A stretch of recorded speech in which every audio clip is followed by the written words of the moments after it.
Hello and welcome to this final first look exploring session looking at Look About You, otherwise Look About Ye, or Now Look About, or any other variation on a theme that appears throughout the text with someone presumably taking a step towards the audience and just saying, Look About Ye. We are in the closing stages of the text. We've been enjoying the various disguising farcical situations, setups, as they've been going along, and we're hoping that the close of the play will satisfy us with laughs and entertainments. We're going to find out how it all ends. So reading today, Robert Hood is... Hello, my name's Francis Cox. I'm an actor and voice artist living in sunny Amsterdam. Reading Lady Fauconbridge today is... Sarah Blake in sunny Germany. Reading Redcap and the Old King is... Lynn Freitas. I'm coming to you from the northwestern United States, and it's too early here to tell if it's going to be sunny or cloudy. Yes, funny is very time dependent. Reading Block today is... Hello, Dan, actor based in rainy Montpellier, France. Reading Fauconbridge today is... Briony Sparrow, actor in Lincolnshire. I hope. I've just had a random message come up on my computer, so I hope everything will be okay today. Hoping that the computer internet gods are in our favour. Reading Richard today is... Lois Potter in gloomy London. With additional weather reports, reading Skink and John is... Hi, my name's Elizabeth Amisu, and I'm an author based in rainy Romford in the southeast of the UK. Starting to feel like David Lynch is running this episode. Reading Lancaster and the Young King is... Alan, no icing in southeast Iceland. Reading Leicester and the Queen is... Rachael, blue skies on the east coast. And reading Gloucester today is... Hi, I'm Eric, and the weather here is messed up, so it's no point in sort of trying to second guess what's going to happen next. Yeah, fair enough. So, without further ado, we're going to dive into the play. We've got a running scene number of 29. It's probably closer to scene 13, but we have had at least one sequence of scenes where precisely how you divide gets confusing. So this may vary depending on editions that you're looking at. But what we do know for certain is that after Lady Fauconbridge has severely outed her husband as being a bit dodgy, we go to scene with Redcap and Gloucester. Did you say, Father Hermit, that Gloucester is about the heath? This heath? He is upon this heath, son. Look about it. Run with the compass, thou shalt find him out. Run, or run the compass of all Kent, but I'll find him out. My father, where'er he lays his head, dare never come, I know, till he be found. Well, thou shalt find him. Knowest thou who's a-hunting? Mary, 'tis the Earls of Lancaster and Leicester. Farewell, Father, and I find Skink or Gloucester, I'll give thee the price of a penny pudding for thy pains. Exit Redcap, leaving Gloucester, who's disguised as a hermit and therefore has been inquired about his own whereabouts. Gloucester is left on stage. You, good friend, this is sure the fellow I sent on message from the Parliament. The porter, son. He's still in quest of me and Skink that cozened him over his red cap. Enter Richard, like a serving man. Look about thee, Gloucester. Who comes yonder? Oh, plain serving man. Yet perhaps his bags are lined, and my purse now grows thin. If he have any, I must share with him. Enter Skink, like a hermit. Who's on yon side? Oh, it's my hermit, hath got his other suit since I went forth. Blood, yonder's company. I'll back again. Else I would be with you counterfeit. I'll leave the rogue till opportunity. but never eat till I have quit my wrong. Let's exit Skink. I saw two men attired like holy hermits. One slipped away, the other's at his beads. Now, Richard, for the love of Marion, make thy enquire where mad Gloucester lives. If England or the verge of Scotland hold him, I'll seek him, thus disguised. If he be passed to any foreign part, I'll follow him. Love, thou art Lord of hearts, thy laws are sweet. In every troubled way thou guidest our feet. Lovers, enjoined to pass the dangerous sea of big swollen sorrow in the bark affection, the winds and waves of woe need never fear, while love, the helm, doth like a pilot steer. Here's some lover come, mischief on him. I know not how to answer these mad fools, but I'll be brief. I'll mar the hermit's tale. Off gown, hold, buckler, slice at billow blade. What's this? What should this mean? Old man, good friend. Young fool, deliver, I'll see your end. I thought thou'dst been holy and a hermit. Whate'er you thought, your purse. Come quickly, sir. Cast that upon the ground and then confer. There it is. Falls it so heavy, and my heart is light. I'll have a heavy heart before thou touch it. Theft shrined in holy weeds. Stand to it, your best. And if I do not sing such a prey, let this be to me a disaster day. Fight. Art thou content to breathe? With all my heart, take half thy money and we'll friendly part. I will not cherish theft.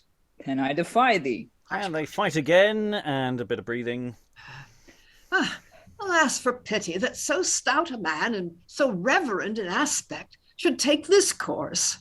This is no common man with whom I fight, and if he be, he is a wondrous sprite. Shall we part stakes? Fellow, take the purse upon condition thou wilt follow me. What, wait on you? Wear returned livery, whose man's your master? If I be your man, my man's office will be excellent. There lies your purse again, win it and wear it. And they fight again. We haven't had enough fighty action, have we? Enter Robin Hood, at which point they breathe and offer again. Clashing of weapons at my welcome hither, bickering upon Blackheath. Well said, old man, I'll take thy side. The younger hath the odds. Stay, end your quarrel, or I promise ye, I'll take the old man's part. You were not wont, young Huntingdon. Be still on Richard's side. Pardon, gracious prince, I knew ye not. Prince Richard, then lie envy at his foot. Pardon thy cousin Gloucester, valiant lord. I knew no common force confronted mine. Oh, heaven, I had the like conceit of thine. I tell thee, Robin Gloucester, thou art met, bringing such comfort into Richard's heart as in the foil of war, when dust and sweat, the thirst of reek, and the sun's fiery heat have seized upon the soul of valiance, and he must faint except he be refreshed. To me thou comest as if to him should come a Peri from the north, whose frosty breath might fan him coolness in the doubt of death. With me thou meet'st, as he a spring might meet, cooling the earth under his foil-parched feet, whose crystal moisture in his helmet ta'en comforts his spirits, makes him strong again. Prince, in short terms, if you have brought me comfort, no. If I had my pardon in this hand that smit base skink in open parliament, I would not come to court till the high feast of your proud brother's birthday be expired, for as the old king, as he made a vow at his unlucky coronation, that I must wait upon the boy and fill his cup, and all the peers must kneel while Henry kneels unto his cradle, he shall hang me up ere I commit that vile idolatry. But when the feast is past, if you'll befriend me, I'll come and brave my proud foes to their teeth. Come, Robin, and if my brother's grace deny, I'll take thy part, them and their threats defy. Gramercy, princely Dick. Have some power. I can raise 2,000 soldiers in an hour. Gramercy, Robin. Gramercy, little wag. Prince Richard, pray let Huntingdon carry my sister Fauconbridge this spring. I'll carry it myself, but I'd rather have thy kind company.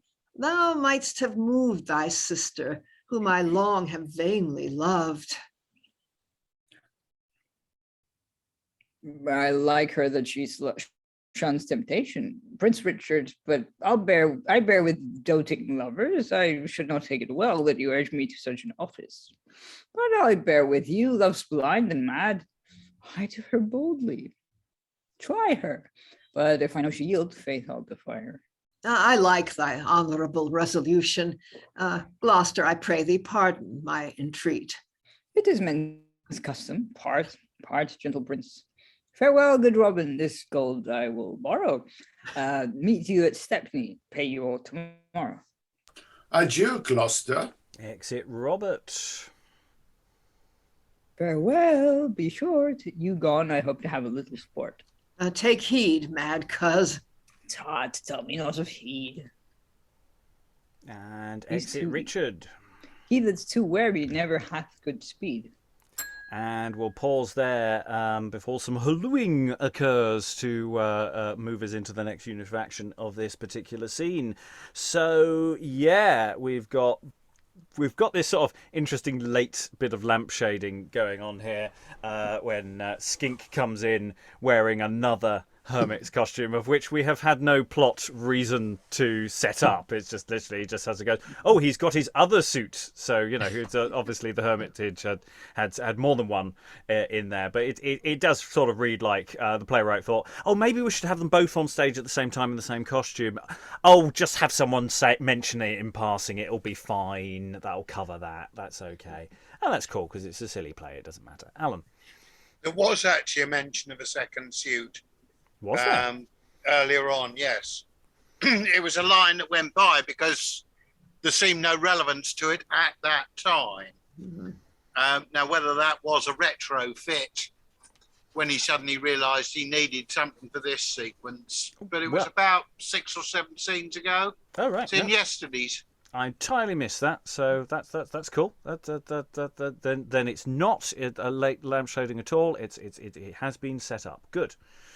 I reckon they just spent all the costume budget on having to get duplicate costumes. Well, you know, one with, you know, it's not a complicated costume to get. I'm sure No. I'm sure they've done lots of plays with multiple friars and hermits, so you know it's not complicated. That's out of stock. Eric.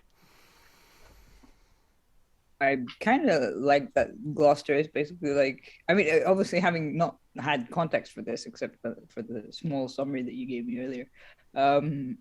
Like, I like that Gloucester is basically like out robbing Robin Hood and like out robbining or whatever the verb would be.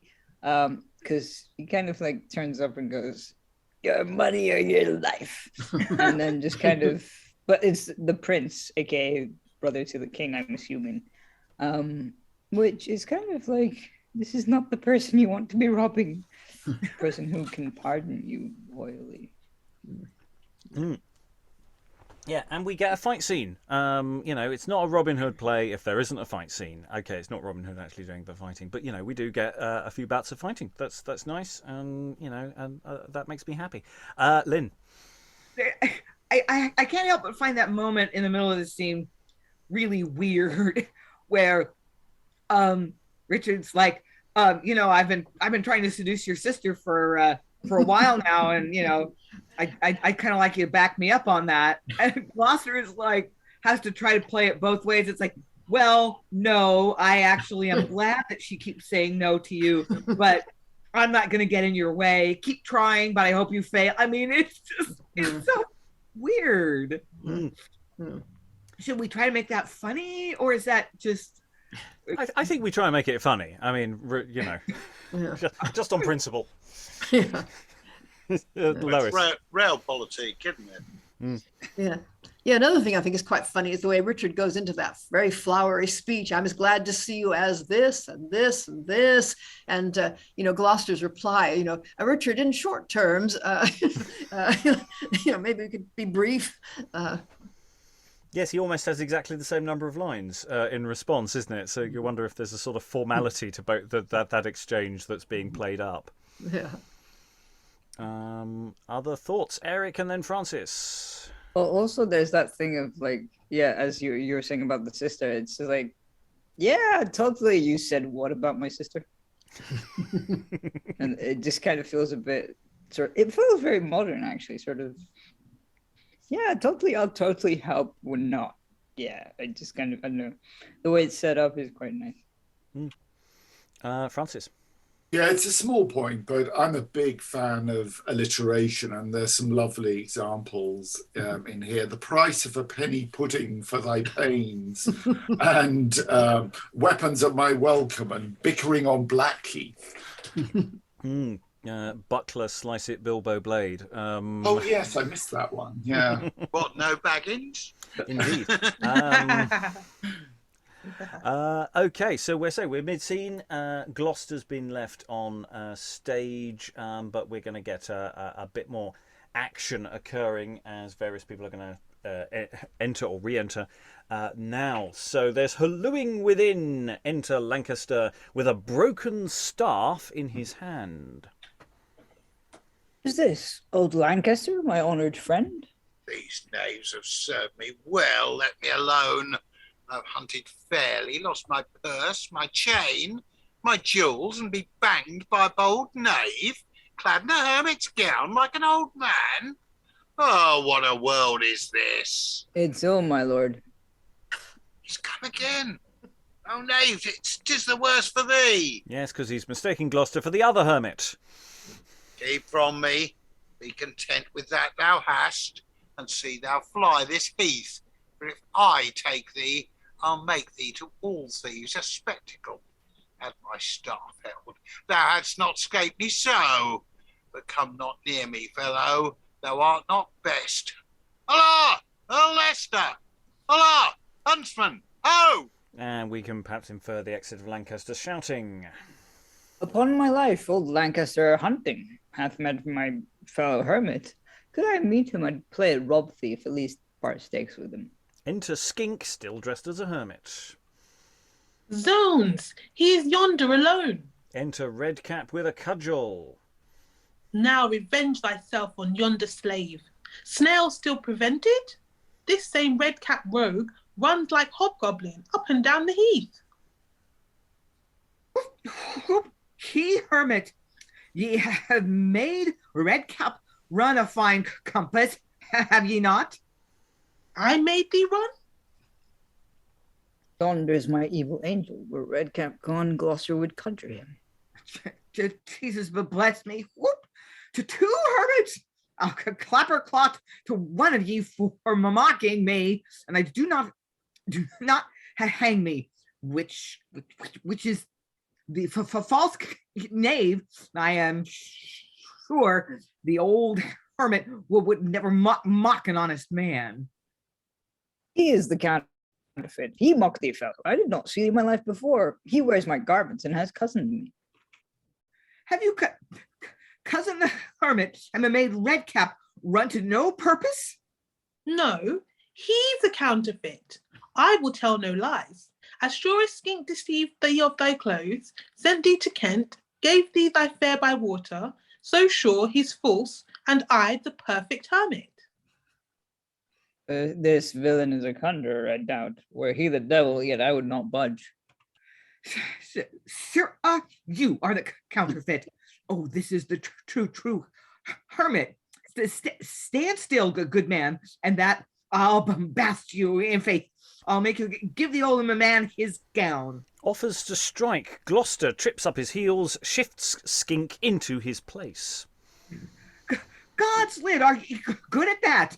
I'll cudgel you for the trick. It was not I, 'twas he that cast thee down. You lie, you rascal, you. I left ye standing here. Zones, hold, you stammerer, or I'll cut your stumps. He is for me. He's weaponed. I like that. Oh, here's a rogue in the carnate. Help! Murder! Murder! Enter Lancaster and Huntsman at one door, Leicester and Huntsman at other. Lay hold upon that thievish counterfeit. Why, here's another hermit, Lancaster. I am the hermit, sir, that wretched man doth many a robbery in my disguise. It's he that robs. He slanders me. He lies. Which set on the... This fellow has a sword and a buckler. Search him. This is the thief. Oh, here's my purse, my chain, my jewels. Oh, thou wicked wretch. How darest thou, under show of holiness, commit such actions of impiety? Find him. I'll have him made a public scorn. Lay hold upon that other hermit. He is counterfeit as well as I. He stole those clothes from me, for I am Skink. Search him. I know him not. He is some slave. Thou liest, base varlet. Oh, good God, he has a sword too. Skink, are you catched? Villain, thou shalt with me unto the court. And this with me. This is the traitor Gloucester. Thou liest, proud Leicester. I am no traitor. Gloucester? Oh, but brave. Now my father shall be free. Oh, Gloucester, I'm sorry thou art taken. I'm not taken yet, nor will I yield to any here but noble Lancaster. Let Skink be Leicester's prisoner, I'll be thine. Thou shalt be mine.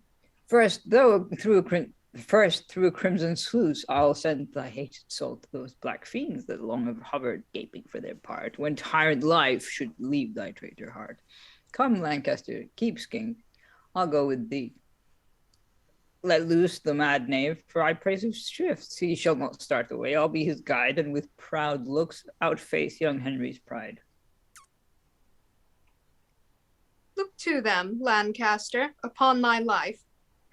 Well, I'll run and get pardon of the king, Gloucester, and Skink taken. Oh, brave, run, Redcap, and carry the first news to the court. Lancaster, I'll help to guard them to the court. Do as you please. Leicester, do not come near me, for if thou do, thou shalt bide dearly. I'll have thy hand for this. Not for thy heart. Brave Earl, had Skink known thou hadst been the noble Gloucester, whose mad tricks have made me love thee, I would have dyed Blackheath red with the blood of millions, ere we would have been taken. But what remedy? We are fast, and must answer it like gentlemen, like soldiers, like resolutes. Aye, you're a gallant. Come, old Leicester, for thy sake I will go, or else by heaven I'll send some dozen of these slaves to hell. And thus we close that scene by the looks of it. Yes, we do. He's the counterfeit. No, he's the counterfeit. He's the counterfeit more. I want to surrender to him because he likes me, rather than him who doesn't like me. Who gets to be prisoners for whom? Briony. Yeah, just more silliness. I really liked the physical humour bit as well, where they were like tripping him over and swapping places and blaming each other. It's just taking it up to the next level nicely. Yeah, I mean that is real panto comedy physical business, isn't it? That thing, he trips someone over and then yoink. Oh, it was him. It wasn't me. It was him. Kind of stuff is quite delicious. And yeah, searching them, and of course, you know, they are both the people that everyone is searching for, and they've managed to catch them, and it's in that sense, you know, we can feel the gears of the plot turning. It's like, you know, we finally stopped the pigeon. Eric, then Briony. I like how this is kind of like Gloucester going, "You'll never catch me alive," and then like 5 seconds later, Lancaster and Leicester turn up, and he's like, "Okay, I'll go with you. It's fine. You know, we'll just sort of work it out later." And kind of, I like how Skink seems to have turned into like a fanboy. Like, thou hadst been the noble Gloucester whose mad tricks have made me love thee.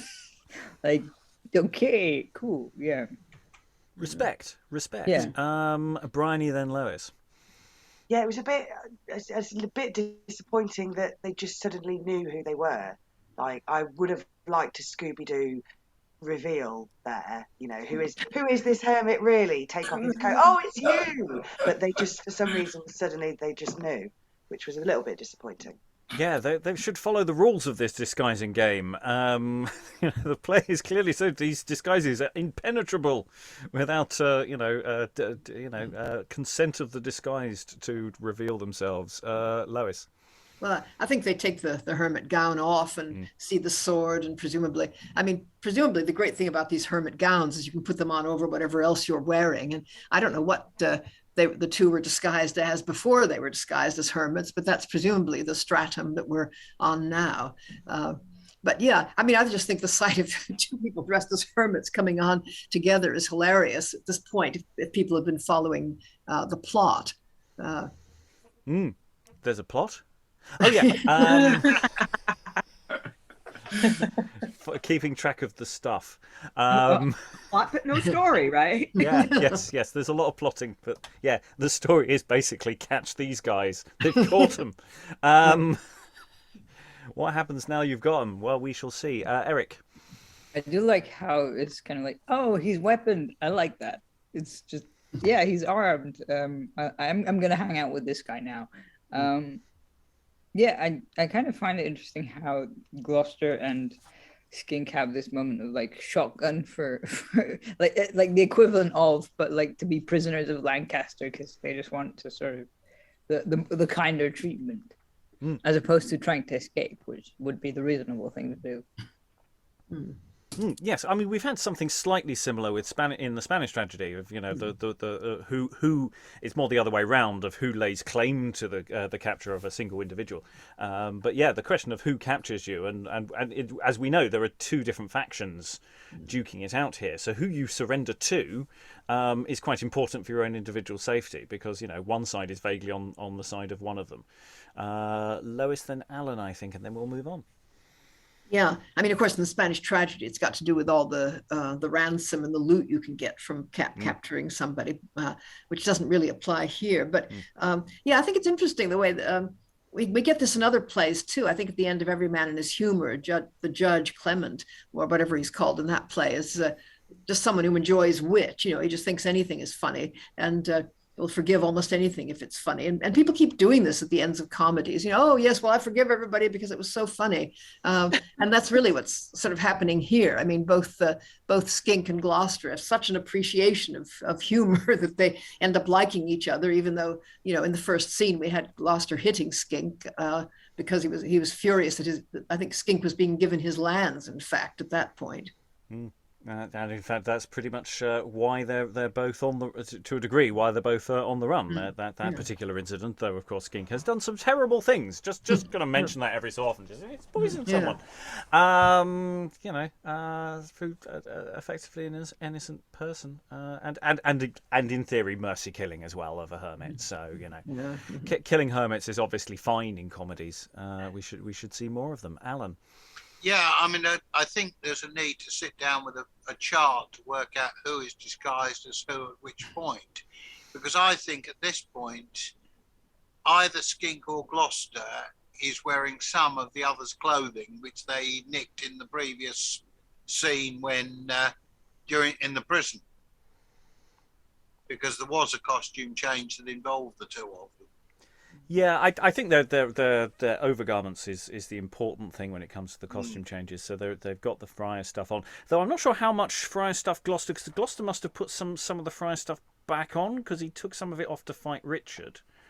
So he must have re-robed at some point that's not fully indicated. So there is a bit of faff and business to figure out precisely how the costumes are flowing. I'll go briefly to Rachael, then we'll move forward.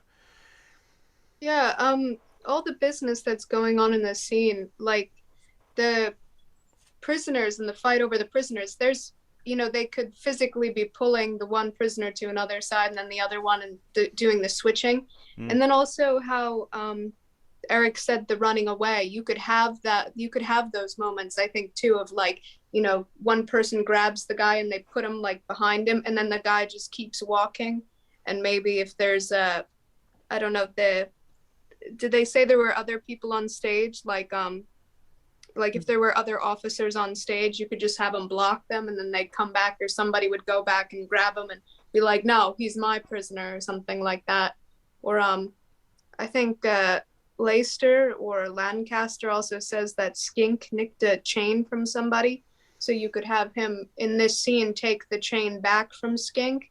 And then somewhere all in this exchange, you could choreograph Skink taking that chain right back without him noticing. And just have a real blur of physical motion and physical comedy. Though I don't know how much chain it is, because it's links from a chain. The majority of the chain, I think, was actually returned to its master, but it may be part of the purse business. But yeah, absolutely, because we've got huntsmen. Each side has got huntsmen, indeterminate number of huntsmen, depending on how many people are in the following scene and who's free. Nicely vague stage direction there. Anyway, we're going to go on to the next scene. Running scene. We got scene 31 or running scene. We're up to scene 14 by my count, and we have the entrance of Prince John, Robin Hood, and Lady Fauconbridge. Your travail and your comfortable muse, this ring the certain sign you met with him, binds me in duteous love unto your grace. But on my knees I fall and humbly crave, importune that no more you ne'er can have. Nay, then, you wrong me, Lady Fauconbridge. Did you not join your fair white hands, swore that you would forsake your husband's bed, and if that I could but find out Gloucester? I swear, sir. Yes, by heaven. Take heed, it's an high oath, my lord. What meanst thou, Huntingdon? To save your soul. I do not love to have my friends forsworn. She never promised that you urge her with. Go to, provoke me not. I tell you true. 'Twas I in her attire that promised you. She was gone unto the wizard of Blackheath, and there had suitors more than a good many. Was I deluded then? No, not deluded, but hindered from desire unchaste and rude. Oh, let me woo ye with the tongue of ruth, dewing your princely hand with pity's tears, that you would leave this most unlawful suit. If e'er we live till Fauconbridge be dead, as God defend his death I should desire, then, if your highness deigns so base a match, and holy laws admit a marriage, considering our affinity in blood, I will become your handmaid, not your harlot. That shame shall never dwell upon my brow. I'faith, my lord, she's honourably resolved. For shame, no more. Importune her no more. Marian, I see thy virtue and commend it. I know my error, seeking thy dishonour, but the respectless, reasonless command of my inflamed love bids me still try and trample underfoot all piety. Yet, for I will not seem too impious, too inconsiderate of thy seeming grief, vouchsafe to be my mistress, use me kindly, and I protest I'll strive with all my power that lust himself may in his heat devour. You are my servant, then. Thanks, sacred mistress. What am I? You are my fellow, Robert. Enter Fauconbridge in his hose and doublet. What? Prince Richard? Noble Huntingdon? Welcome, i'faith, welcome.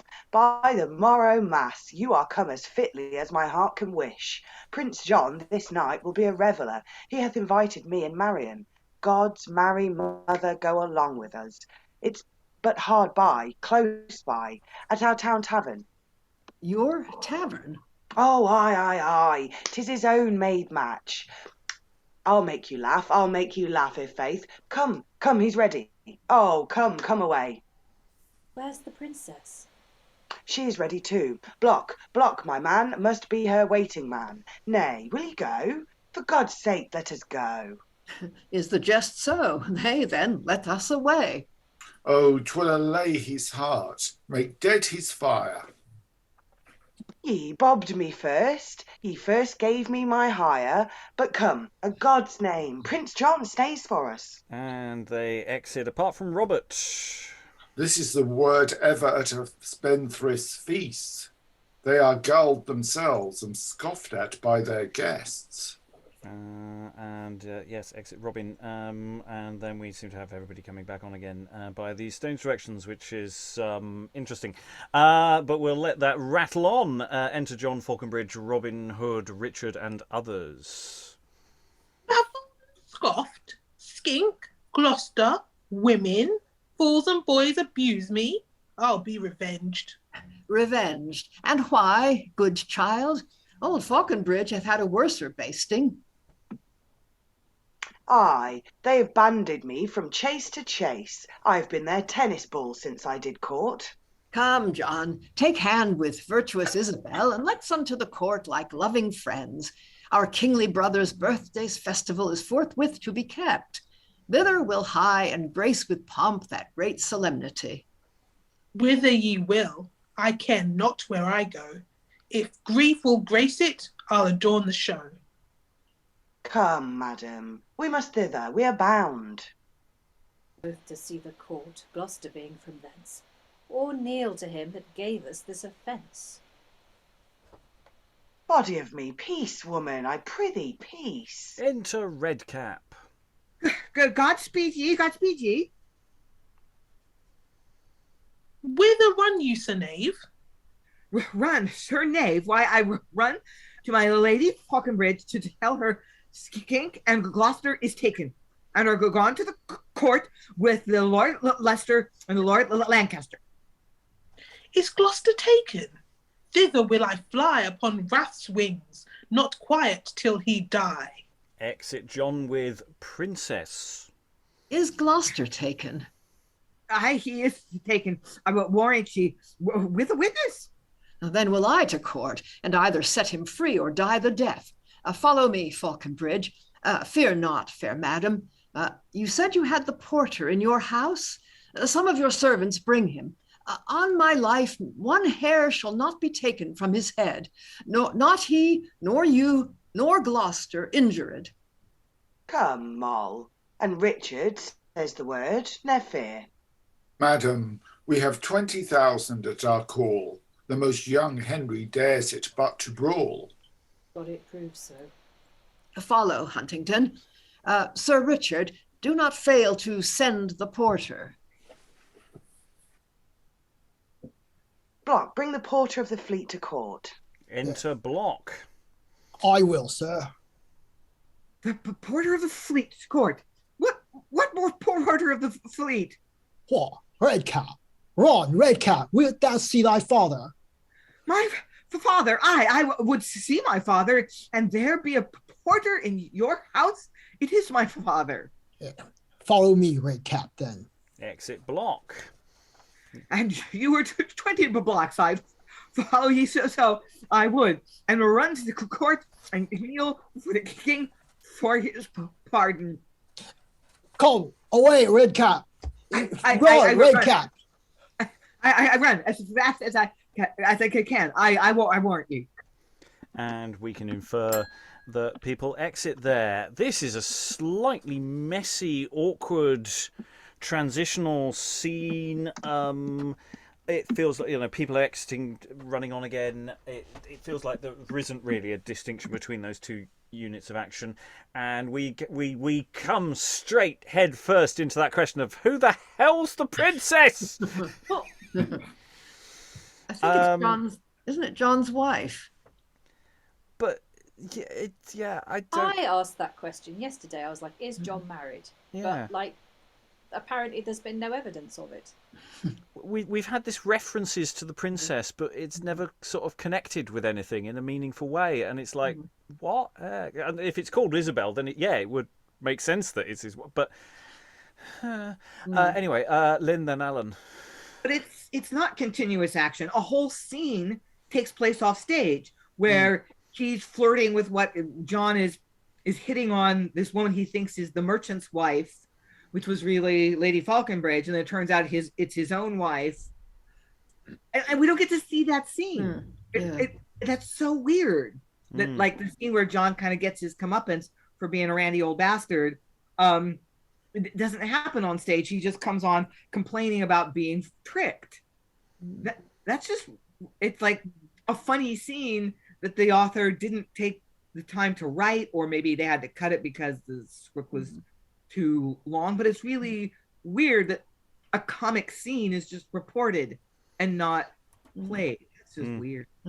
Yeah, or as has been suggested in chat, maybe there's just a bit that's been dropped and lost, and it's just not there, and because it does feel like it's or it's entirely possible. Of course, it could just be that our script is wrong and that it exists and it's just missing from our version. That's entirely possible. Yeah. It has happened before, but it doesn't happen very often. So at the moment, I'm saying it's probably the script that it is. Lois. Yeah, no, I think it actually is missing. And I think you could probably do it in a sort of dumb show, fairly quickly. And that, I think I may have seen it done that way, though I can't remember for sure. It would have been not the most recent production, but quite a while ago. I'm just sort of wondering whether it's a subplot that doesn't really matter, that maybe most of it got cut in performance and there's just a few bits that were left not properly crossed out in the prompt copy or something, and so there's a few little bits that's sort of still left hanging around. Sometimes happens with plays. It's interesting sometimes when you're cutting a play, mid-run, that little flanges of bits of material that you haven't sort of noticed is still there, and the audience don't notice it either, and it's fine. And it's only after you finish the run that you turn around and go, "Hang on, are we still saying that bit?" It does happen. Alan, then Sarah. Yeah, I mean, one of the things that's confusing is the fact that the script we're working with doesn't actually have a locus for each of the scenes. I think that scene that we just done, what we call 32, is actually happening in the inn close to Fauconbridge's house, whereas the previous scene was at Fauconbridge's house. And then 33, the upcoming one, is obviously called. Yes, absolutely. I mean, it's just the way that the two are bridged. It wasn't immediately clear that we'd switched location, because all we had was a 2-line Robert left on stage moment to vaguely get everybody off stage and then straight back on again, and it's just not very tidy, and it's not best practice. You normally have, at least 5 lines. Well, I think we've already determined the actors are sprinting all over the damn place in this play. And yeah, in a good production, you can cover those joins. It just doesn't necessarily feel like a deliberate authorial choice. It's maybe more a production thing that has survived to us, perhaps. But that's speculation. Sarah, then Rachael. If this is leftover material, I don't. It's very. It's really obvious. Like it's set up. So it's set up such a long way in advance. I mean, Marion says, "Ooh, I'll send the princess instead of me." She does that she did that what, 6 scenes ago, and then we had this whole thing of where's the princess? Oh, she is ready to. It's going to be such a jest. It'll make you laugh if come, he's ready, come away. It's like they set it up. They make a point of setting this joke up so much. It's really weird that it then just doesn't happen on stage. Or I think Lois is right about a dumb show maybe, but it just seems like a really weird waste. Yeah, maybe they just found practically that their boys were too tied up and they couldn't get another boy in costume to turn it around with the scene that follows it, and practically it wasn't a good fit. But maybe, Rachael, why not cut it out though? Well, I think that's the thing, is that maybe it had effectively been cut out, but a few bits of it survive in the text. So, there aren't that many references to the princess still in the text, and actually that whole plotline could be easily excised. So maybe actually a large percentage of it was, and there's just a few lines that have just been left because they didn't check it properly enough when it went to the printers. So it might be that's a production decision, that actually that plot line is actually gone, and that there was a more developed one. But it may not be. It might just be there's a page missing. It could be as simple as that. Rachael, then Lois. I was gonna say, I mean, they have this. I feel like the I mean, they're talking right before John walks in. They're talking up about, going to play the joke on him, and they pull his brother Richard into it. And you could have the actors for a moment walk off stage, because that would be a cue for the audience, like, oh, it's about to happen now. And then the actors walk off stage, and you could just have a sound cue of a slap or something like that, and then they all like start laughing, and that it's happened, and they come back on, and there's John like walking out of the tavern, rearranging himself, and everybody laughing at him. But I know we've had repeats of gags in these run-on jokes throughout the play, but I think the actual physical John scene, if it's not just something like that the page has been lost,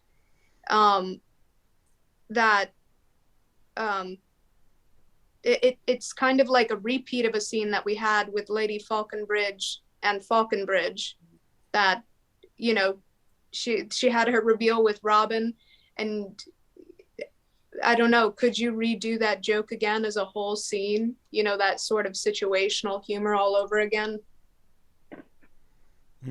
Lois. Yeah, Rachel's right. I mean, it would have been essentially a repeat. I mean, man courting his own wife, thinking she's someone else, so embarrassing situation. I mean, it's the last act of Marriage of Figaro too, and in all sorts of other places. And I just wondered, I mean, they keep talking about the princess, and then she never really gets to say anything. It sounded to me like a problem with a boy actor, that either they didn't, well, they clearly have one. I mean, she seems to be there, but maybe the boy just couldn't learn the lines, or maybe this is a very young apprentice dragged in at the last minute because some boy actor has just died or left the company or something. I mean, we can't know. It just, it does feel a bit odd though. Yeah, I think it's eminently solvable. Either I think it could be cut or it could be expanded. I think we've got our options there, and yeah, I think we've got some choices we can go for. We need to move on as we're going into our final sequence, which we'll stop and start throughout. So I've been sort of doing a running count on this. In theory, there's supposed to be 19 scenes in this, and I've only got to 16. So I think our definition of how scenes begin and end may vary depending on producer's choice. So yeah, I think that in some editions the whole hermit cave sequence is split into separate scenes. I don't think that's probably the best way to think of them. Anyway, that's an entirely separate issue. It's scene 33 in the version we're reading. So enter a signet first, two heralds, after them Leicester with a sceptre, Lancaster with a crown imperial on a cushion. After them Henry the Elder, bareheaded, bearing a sword and a globe. After the young Henry, crowned. Eleanor, the Queen Mother, haven't seen her in a while, crowned. The young Queen, crowned. Henry the Elder places his son, the two queens on either hand, himself at his feet, Leicester and Lancaster below him. Herald, fetch Lancaster and Leicester coronets. Suffer no Marquis, Earl, nor Countess enter, except their temples circled are in gold. He delivers coronets to Leicester and Lancaster. Show them our viceroys, by our will controlled, as at a coronation. Every peer appears in all its pomp.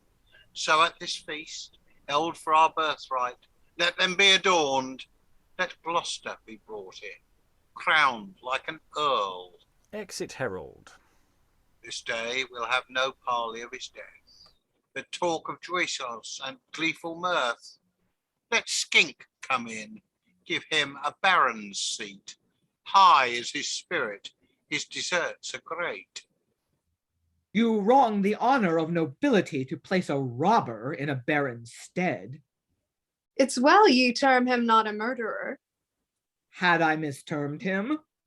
Aye, that had you, Henry. He did a piece of justice at my bidding. Who made you a justice? I that had the power. You had none then. Enter Gloucester and Skink. Yes, that he was crowned before. Why does not Gloucester wear a coronet? Because his sovereign doth not wear a crown.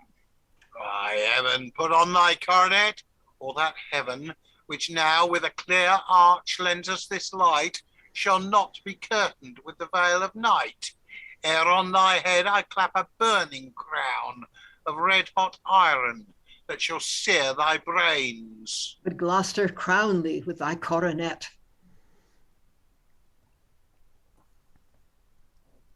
Continue. Do, gentle Earl. Swounds, do. Would I had one. Do not, I prithee. Keep thy proud heart still. I'll wear it, but to cross thy froward will. Sit down and take thy place. It's the low earth, to her I must, from her I had my birth.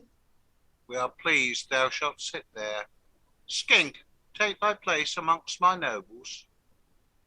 And enter John and Isabel with coronets. Thanks to King Henry's grace.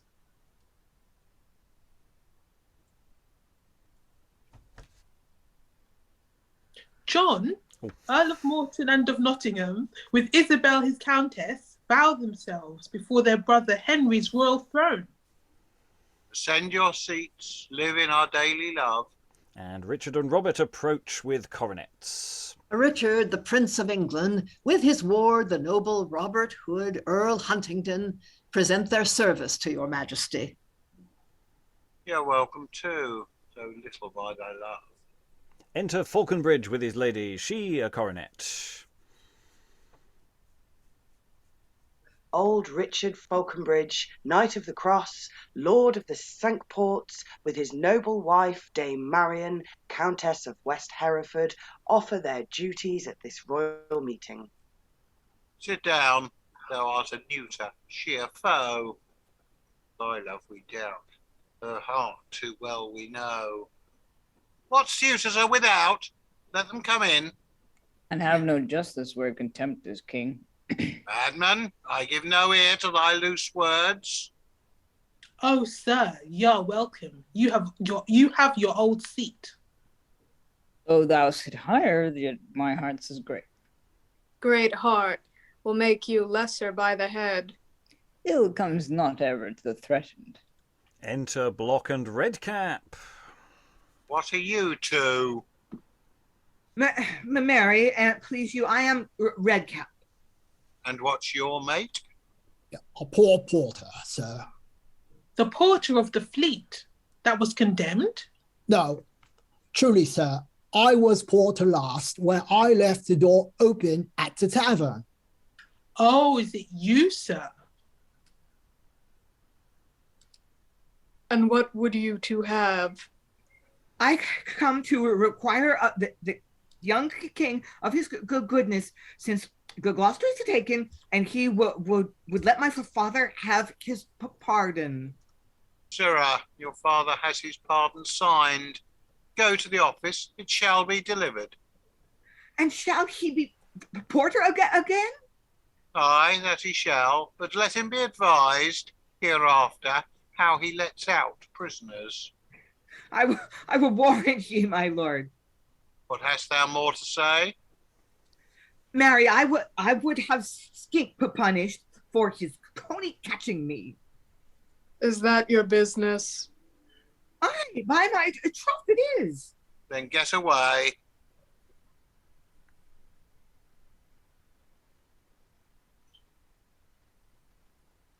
Against Skink, poor knave, thou gettest no right this day. Oh, but run back, Redcap, for the pursuivant. Oh, Lord, sir, I have another suit to the pursuivant that has lost his box and his warrant. What means the fellow? Why, the pursuivant, sir, and the porter. The box that I had from him, there it is. Marry me, and I was charged with it. Had you it, Brother Gloucester? God's a mercy. And what have you to say? Oh, nothing, sir. But God bless you. You are a goodly company, except Sir Richard or my lady will command me any more service. Away, you prating knave. Hence, varlet, hence. Exit Block. put forth them fellows here. For you, I go. I beseech you, sir. Let Skink and Gloucester be looked to, for they have played the knaves too bad. Take hence that stuttering fellow. Shut him forth. Nay, I'll run. Faith, you shall not need bid me to take me away, for Redcap will run rarely. And exit Redcap running. Okay, we are in this sort of area now where we've got a few flanging plot threads sort of flapping about, which they're sort of trying to tie up. And of course, everyone lived happily ever after, with everyone with coronets and stuff, a bit of pomp. So we're getting to this question which we were discussing the other day about the porter being pardoned, because we had this moment where it looked like the porter had received his pardon separately but now he's sort of is he just getting it confirmed again here, or do we have sort of two various versions of this thing going on? So there's that slight crossover, flangy confusion. We once again we have the princess again, or the countess. I suppose you could be both. That's fine. So yeah, it's there's a little awkwardness as they're trying to tie up the threads. I think with you can brazen all this stuff out. I don't think it's a problem. I think it's fine, because we're about to get to the bit I think that matters in this scene actually. But it's clear that everybody still kind of hates each other, which is lovely. There's none of this. There's an awful, like that second scene we had at the very beginning of the play where everyone comes in and says that I'm not sitting in that chair. I do not respect your authority. So yeah. Any thoughts on the room? Yeah, it's flanging plot threads. Lynn. It's a little weird that the old king, who is arguably the head authority figure in the scene, has a few lines and then kind of shuts up. Is he sulking? What's the young king really seems to be in charge here. Well, in the visuals, the old king doesn't have a crown on, and so it does look like he's quite impotent power wise here. Lois. Yeah, I think it's the young king's birthday, isn't it? And I think he's got a special ceremony that he's devised, which I think Gloucester was talking about in the a previous scene, and saying he was going to have to be there, but he wasn't going to do what they wanted him to do, because Gloucester is one person who really does think Henry II should be on the throne, and that this whole transfer of power was a mistake, which it obviously was. So I think it's kind of a ceremony which requires the old king to act as if he was practically the servant to the young king. Okay. Yeah, and the young king responds quite violently in his language to Gloucester about, when Gloucester points out, the old king's not wearing a crown, and saying, well, I'll clap a burning crown on your head if you don't shut up. Yeah. The young king continues to not be a great chap. Yeah. No diplomacy at all. Alan. I'm just wondering, actually, whether the elder king is simply letting this run, giving young Henry enough rope to hang himself with. Yeah, it's an interesting question of how interested the play is in this, apart from just the fact that it means that lots of people are arguing a lot, and that's quite fun. So it's an interesting question of how much is actually at stake within a scene like this. Rachael. Yeah, because I feel like we're in the same place where we started the play, like the same room, and whatever arrangement the set was in, not the set was in, that the actor's position was in that first scene, like if it's rearranged in this scene, or like remixed where there's a change, like if it was the old king and the young king sitting together on like two different thrones next to each other in the beginning. Now the old king maybe is not sitting on a throne, and Eleanor's sat herself there or something next to the young king, or depending how a production wants to do it, like, wherever John and Richard are sitting, is rearranged depending on how the power dynamic is, just show that shift in whatever dynamic maybe. Yeah, and I do like the little exchange between the old king and the queen, Queen Eleanor. It's just because it's really quite nicely understatedly passive aggressive / aggressive. Well, it's good you didn't call him a murderer, dear. Did I say anything wrong, dear? Oh, well, you did, because he did a little thing for me. Who gave you the power to do the little thing? I did, Dad. Oh, then it doesn't count. It's a really nice exchange because it's sort of like it's almost like out of the corner of their mouths while we're waiting for the next bit of the ceremony to happen. Shut up. So it's quite nicely bitter. I quite like that. Okay, we're still mid-scene. We've cleared the stage of Block and Redcap, who've sort of teed up, as it were, the central complaints here. So the young king now is going to turn his attention to Skink. Sundry misdemeanours lay committed as thefts and shifts in other men's disguise. We must, knave Skink, freely tell thy faults. Sweet king, by these two terrors to mine enemies that lend light to my body's darkness, Cavallero Skink, being beleaguered with an host of leaden heels, armed in ring Irish, cheated my hammerer of his red cap and coat, was surprised, brought to the fleet as a person suspected, passed current, till Gloucester stripped me from my counterfeit, clad my back in silk and my heart in sorrow, and so left me to the mercy of my mother wit.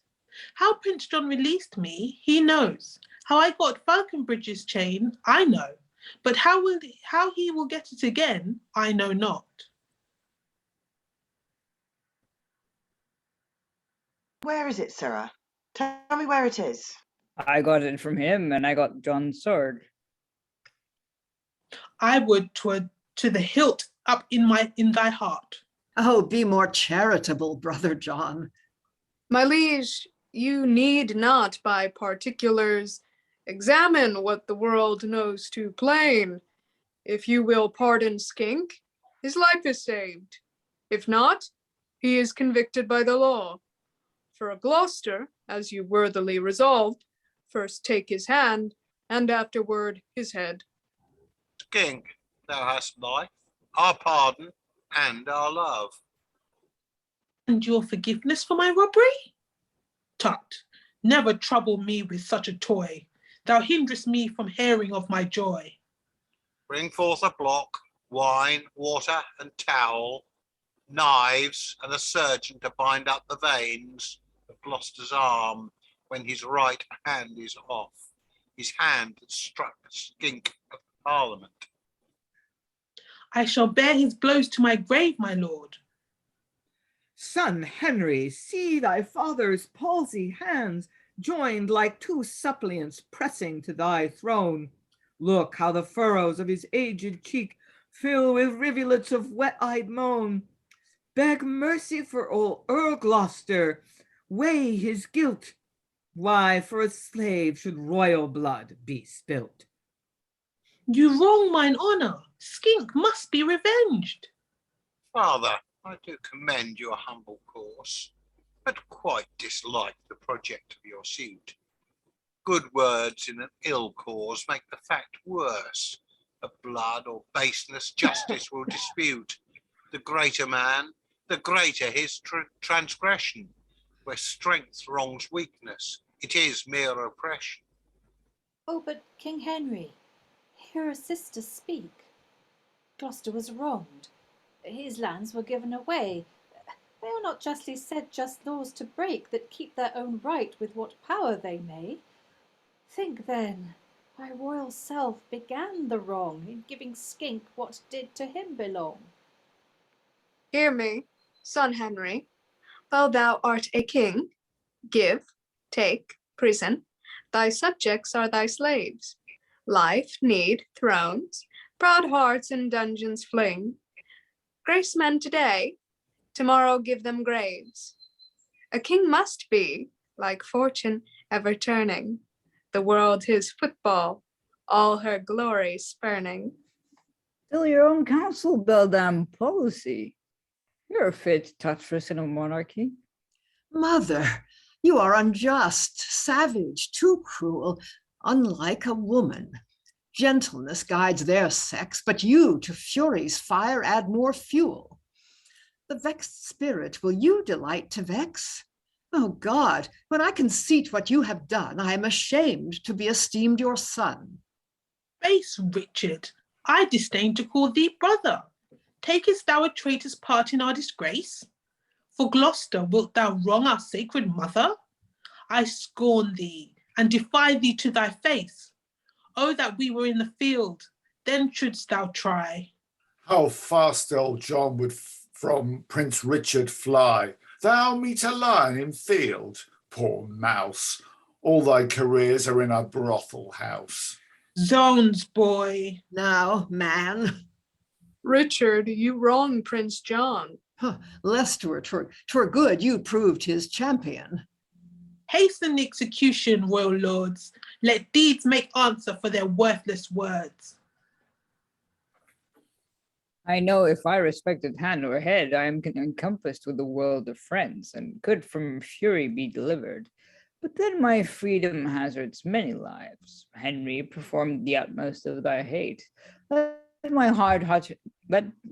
hard-hearted mother have her will.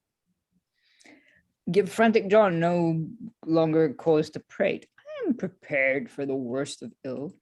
You see my knees kiss the cold pavement's face. They are not bent to Henry nor his friends, but to all whose blood fled to your hearts, shows your true sorrow in your ashy cheeks. To you I bend my knees. If you I entreat to smile on Gloucester's resolution. Whoever loves me will not shed a tear, nor breathe a sigh, nor a cloudy frown. Look, Henry, here's my hand. I lay it down and swear, as I have knighthood, here it shall lie until thou have used all thy tyranny. Has no man heart to speak? Let all that love me keep silence, or by heaven I'll hate them dying. Harry, off with his hand, and off with his head. By the red rood I cannot choose but weep. Come love or hate, my tears I cannot keep. When comes this lingering executioner? An executioner, an executioner. Call none till we have drunk. Father, fill wine. Today your office is to bear our cup. Now I'll fill it, Henry. And Richard kneels down. Dick, you are too mean to bow unto your sovereign. Kneel to his child. Oh, hell, torture. Gloucester, learn. Who would love life to see this huge dishonor? Saturn kneeled to his son. The god was fain to call young Jove his age's sovereign. Take now your seat again and wear your crown. Now shineth Henry like the midday's sun, through his horizon darting all his beams, blinding with bright splendour every eye that stares against his face of majesty. Comets, whose malicious gleams threatened the ruin of our royalty, stand at our mercy, yet our wrath denies all favour but extreme extremities. Gloucester, have to thy sorrow chafe thine arm, that I may see thy blood, I longed for oft, gush from thy veins and stain this palace roof. 'Twould exceed gilding. Aye, as gold doth ochre.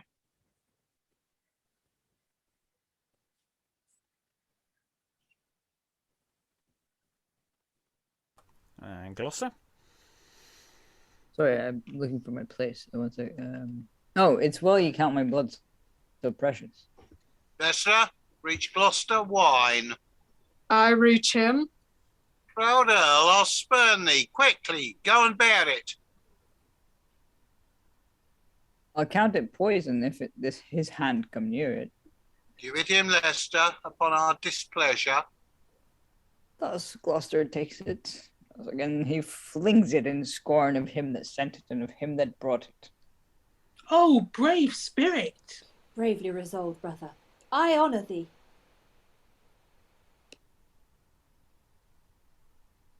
Hark, how his sister joys in his abuse. Wilt thou endure it? How? Peace, good Marion. Avoid there every under officer. Leave but with us our peers and ladies here. Richard, you love Earl Gloucester. Look about. If you can spy one in this company that hath but done as great a sin as Gloucester, choose him. Let him be the executioner. Thou hast done worse, then, like rebellious head, hast armed 10,000 arms against his life, that loved thee so as thou wert made a king, being his child. Now he's thy underling. I have done worse. Thrice I drew my sword in 3 set battles for thy false defense. John hath done worse. He still hath took thy part. All of us 3 have smit our father's heart, which made proud Leicester bold to strike his face, to his eternal shame and our disgrace. Silence! I see thou meanst to find none fit. I'm sure nor Lancaster, nor Huntingdon, nor Fauconbridge will lay a hand on him. And we're going to pause there because, I think we need to unpack this situation before the king descends, or the young king descends. Okay, so that's escalated quite fast, hasn't it? We've gone from, Skink gets you're on my side, so you're pardoned. There you go. And chop off his hand, and then chop off his head. And John's really into that. The Queen Mother is really into that. I mean, John's just going, an executioner, and she's just going, off with his head, as has been commented. It's very Alice in Wonderland. It's very Queen of Heartsy.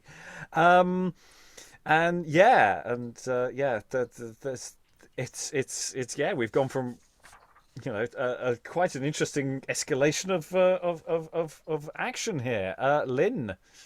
Well, yeah, it's true that it escalates quickly, but then it's like taking forever to resolve whether this is going to happen or not, whether we're really going to chop off Gloucester's hand and then kill him. I mean, it's just like this is really taking too long. That's known as suspense. Yeah. It's how you play it. It's how you play I have it. to disagree with Gwendolyn here. The suspense is terrible. I hope it lasts. It's already gone on too long for me. I don't know, because there's some nice elements to it. This deferring to Richard several times, and it's like who's done as bad as Gloucester has to do the deed, and there's that sort of thing. Is the young king actually trying to actively de-escalate the situation or not? Francis, then Alan. Yeah, it's kind of an odd moment because you've got John saying an executioner. And then the young king says, hold on, wait a minute. We'll have a little drink first. And which is, again, a provocation to his father. He said, okay, Dad, are you going to fill me cup for me? Because, that's part of the ceremony, isn't it? And Richard steps in really quickly, just going, okay, yeah, let's... And again, that's sort of part of the Richard thing, because Richard... in this session has been sort of bigged up a bit more as we've gone along, because he's tried once again to woo earlier Lady Fauconbridge, and they have a sensible conversation like adults about how this thing works, and she's not going to be his mistress, and he sort of takes that in good heart. And so the Richard's place in this narrative is much more noble and placed, whereas John is just a psychopath.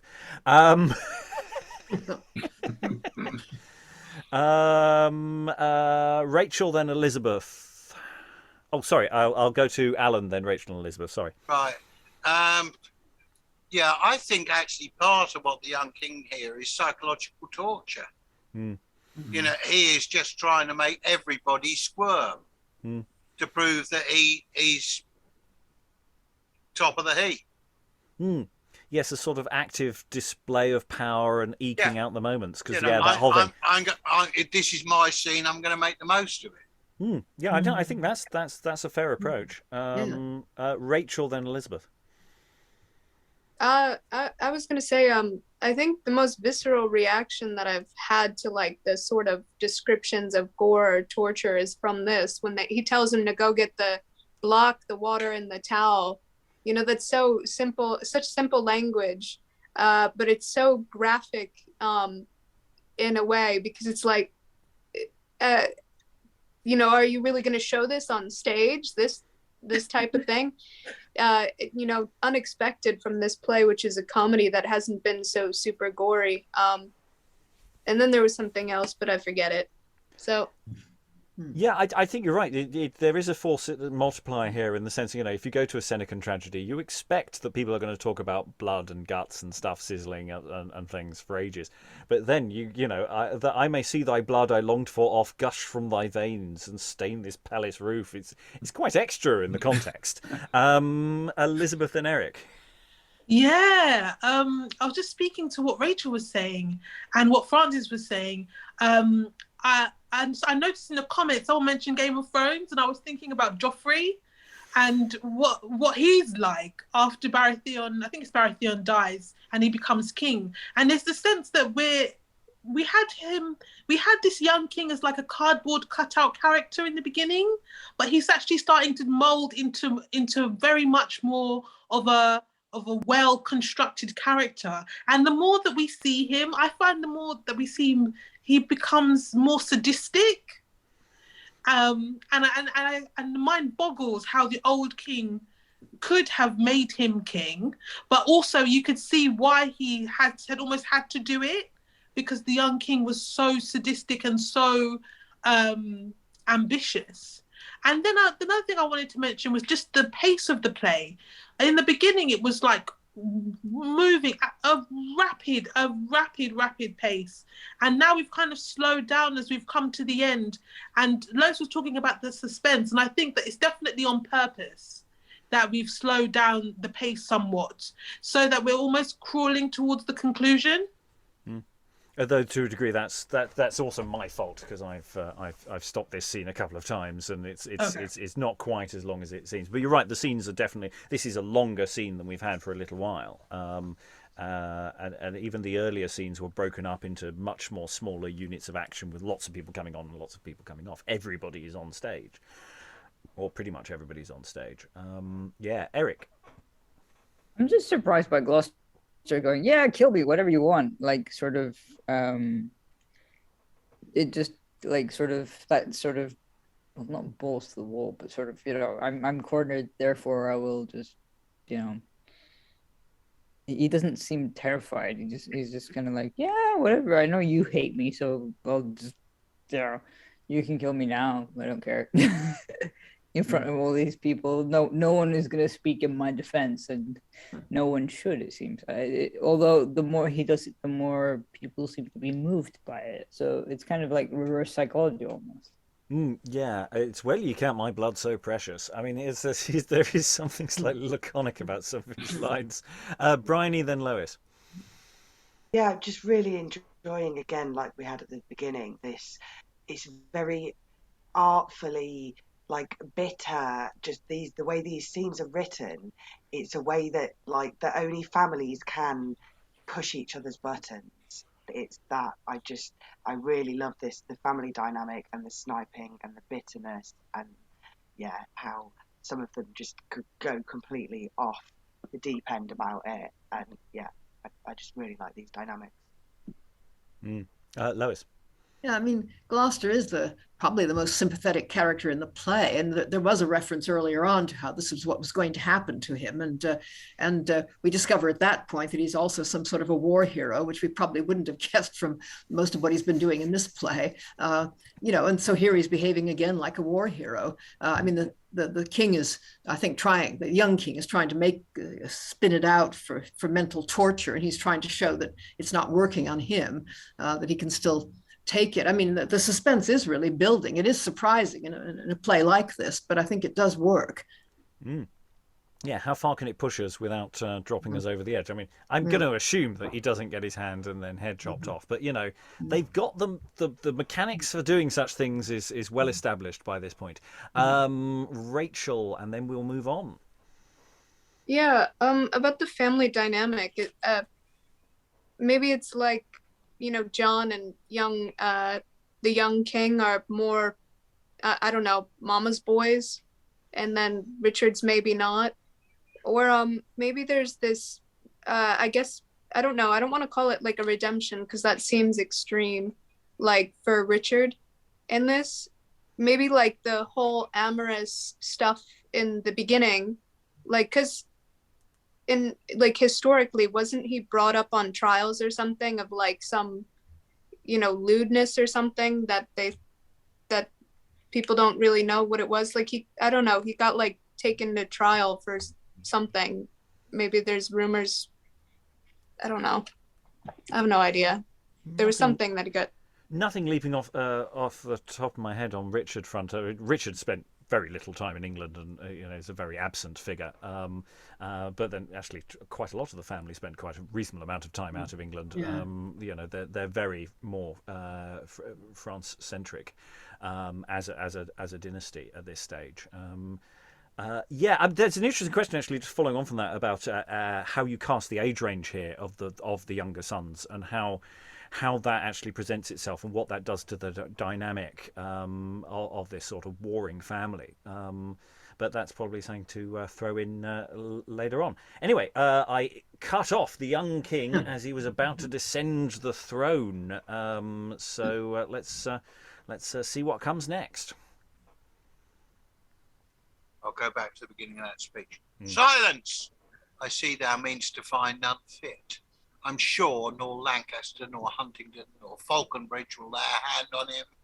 Mother, wife, brother, let's descend the throne for Henry, as the monarch of the West, hath sat among his princes dignified.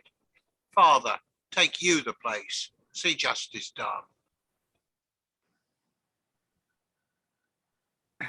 Sorry. It's unjust justice, I must tell thee, son. Mother, hold you the basin, you the towel. I know your French heart's thirst for English blood. John, take the mallet. I will hold the knife. And when I bid thee smite, strike for thy life. Make a mark, surgeon. Gloucester, now prepare thee. But I am ready. To thy worst I dare thee. Then have I done my worst, thrice honoured Earl. I do embrace thee in affection's arms. What meanst thou, Henry? Oh, what means my son? I mean no longer to be lullabied in your seditious arms. And we have a wife to Henry, who I haven't cast. Someone leap in. Mordieu, Henri! Or Dieu nor devil, little tit of France. I know your heart leaps at our heart's mischance. Wands, Henry, thou art mad. I have been mad. What, stampest thou, John? Knowst thou not who I am? Come, stamp the devil out, sucked from thy dam. I'll curse thee, Henry. You'll best be quiet, lest where we find you, to the tower we bear you. For bringing abroad, England hath cause to fear you. I am struck dumb with wonder. I am amazed, imagine that I see a vision. Gloucester, I gave thee first this skink, this slave. It's in thy power his life to spill or save. He's a noble gentleman. I do not doubt his usage. Stand not thus wondering, princes. Kneel all down and cast your coronets before his crown. Down, stubborn queen, kneel to your wronged king. Down, mammet. Leicester, I'll cut off thy legs if thou delay thy duty. When, proud John? Nay, if all kneel of force, I must be one. Now, by my halidom, a virtuous deed. Father, you see your most rebellious son, stricken with the horror of his horrid guilt, requesting sentence fitting his desert. Oh, tread upon his head that trod upon your heart. I do deliver up all dignity, crown, sceptre, sword unto your majesty. My heart surfeits with joy in hearing this. And dearest son, I'll bless thee with a kiss. I will not rise. I will not leave this ground till all these voices, joined in one sound, cry, God save Henry, second of that name. Let his friends live, his foes see death with shame. God save God Henry. save Henry. God save Henry.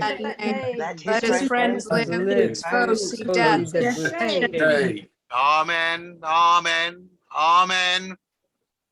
Hark, mother, hark! My brother is already turned clerk. He is a recreant. I am mad with rage. Be angry at your envy, gracious mother. Learn patience and true humility of your worst tutored son, for I am he. Hence that French woman, give her dowry. Let her not speak to trouble my mild soul, which of this world hath taken her last leave, and by her power will my proud flesh control.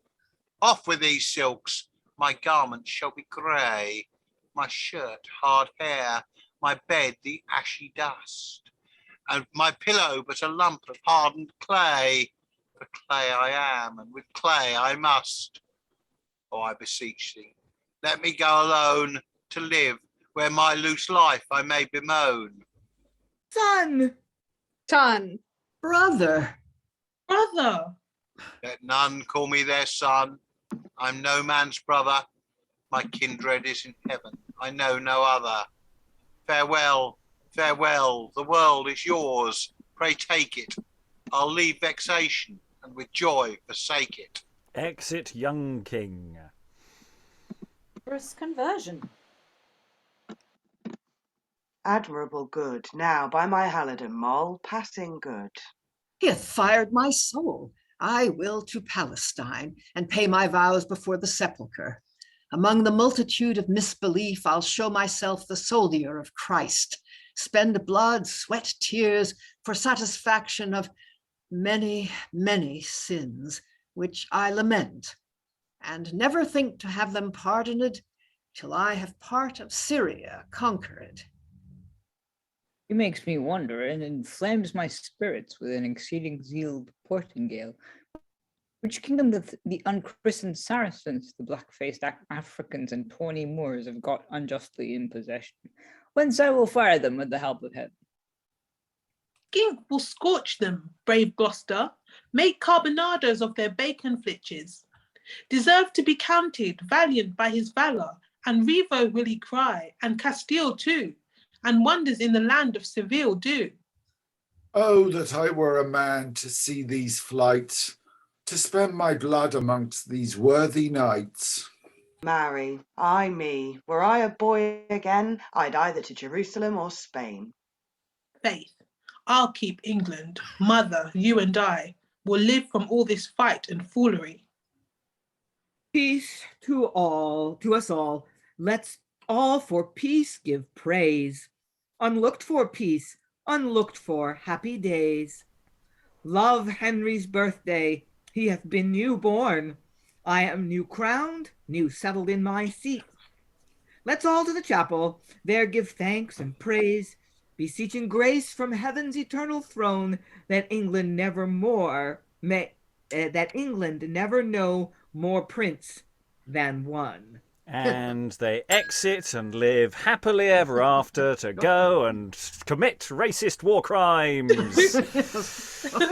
Yeah, there's some stuff at the end there where you're sort of going, yeah, that's not good. That's not a good note to end the play on. Okay, just pulling it back before we got to that bit. I mean, the young king coming down. And there's just mother, hold you the basin, you can hold the towel. This stage managing of a hand chopping off. Make a mark, surgeon. And it's all political. It's either all political theatre that the young king is planned in advance, or it is a spontaneous conversion. At that moment of about to strike-ness. And I think either is fine. It depends on your production. But yeah, it's a bit of reversal. And that point about how long the scene's been going on for. It's building up to this tension, this moment of about to strike, and then he goes in for a hug instead. You know, and that's what we all wonder about when we're going in for an execution. Is it death or is it cuddles? In this case, it was cuddles. Yeah, and as I say, he goes off and gives, gets everyone to vow allegiance to the old king, and Henry II is Henry II again. And the final line, never no more prince than one. Can we just everyone say that again? Yeah, we go. Never split the kingdom. Oh, monarchy for a reason. Yeah. Thoughts of the room. Quite a lot to unpack there. Eric. Well, it's kind of like, having the base and the, all the equipment there. And, it's like he's about to sort of, and I will shave his face now. It's kind of like that. I don't know why that came to mind, but yeah, that's what I was thinking of.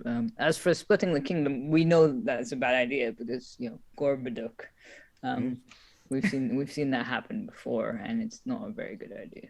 Not a good plan. But John, John does not change. John is exactly the John. He's entirely set up to be the overtaxing king that we know and love. There's a sort of misogynistic edge as well to the Queen Mother there. That's a bit orcs as well. There's some possibly adjustments to or spin to be given to some of this. Briony. Yeah, I think I would just lean into it all really hard because it is such a ridiculous ending. It had me laughing as much as the rest of it with how it just went off on this very problematic tangent. So I would just lean hard into it, and this is a bit perverse of me, but I probably would have had him chop the hand off before he decided it tugs. Because he's still alive, let's keep the stakes up where they were. I quite like that. Look, he'd almost certainly die if they did that. I mean, not in Theatreland. It'll be fine. It's just a scratch. It's a flesh wound. It's a flesh wound. Come on, it's Elizabeth. I just found the young king's reversal of attitude just too good to be true. It just happened that it's Deus Ex Machina, isn't it? When it just happens, something happens in the narrative, and it's just like, okay, I can see the author intervening here, thinking, no, I don't want my play to end like this. I want my play to end on a happy note. It's a comedy, and he just kind of does a complete turn of attitude, which I don't feel is in keeping with his character. Yeah, and it does. I do love it when a play does random exclamations when people just go son, brother. I feel you could pad that one out for quite a few sons, brothers, brother, son, brother. That could last 5 minutes at least. Eric, then Lynn. I think also the best line was sort of like that they were wondering what happened to the young king, and the queen goes, "He's recreant. I'm mad with rage." And it's like, how dare he do this? But also just kind of, I don't know, it's just such a good line. Yeah, Lynn. I'm with Elizabeth. Even though this play has nothing to do with real motivations or psychological realism, or it's I'm not sold, and I think it would be a bit of a hard sell for some of your audience that this happy ending seems really forced and really contrived. Yeah, I don't know. It might work. But yeah, it really just feels like you have to do that because that's what the play requires, and it's kind of I don't find it very satisfying. But I would argue the entire play is like that. I mean, nothing is happening for any reason except because. We're talking about, it doesn't really have a story. The story has been resolved. Skink and Gloucester have survived. That's as close to the story that we ever get to, I think. And it is ridiculous, but it's all ridiculous in that sense. Sarah, then Briony, and then I think Lois. Yeah, I wouldn't actually chop his hand off. I can see why Briony would go for that, but I wouldn't actually go that far. But I think I would, like, literally have him, like. I mean, he says, "When I bid thee smite, strike for thy life." So, I mean, he's not actually got the weapon in his hand himself. But it would be quite funny if he actually raised it up. "Then I have done my worst, thrice honoured Earl. I do embrace thee in affection's arms." I think you could absolutely milk that right till the very, very last second. And the other thing that tickled me with when you were saying, Rob, about the son, brother, brother. If you cut the following speech that the young king has, which is kind of just a bit pompous anyway, it would go, son, brother, brother, and then Lady Fauconbridge going, "Wondrous conversion," which I just think would be hilarious. So, yeah, especially if you added to the sons and the brothers. Yeah. Well, I think you could keep the young king's farewell, and then it could be farewell.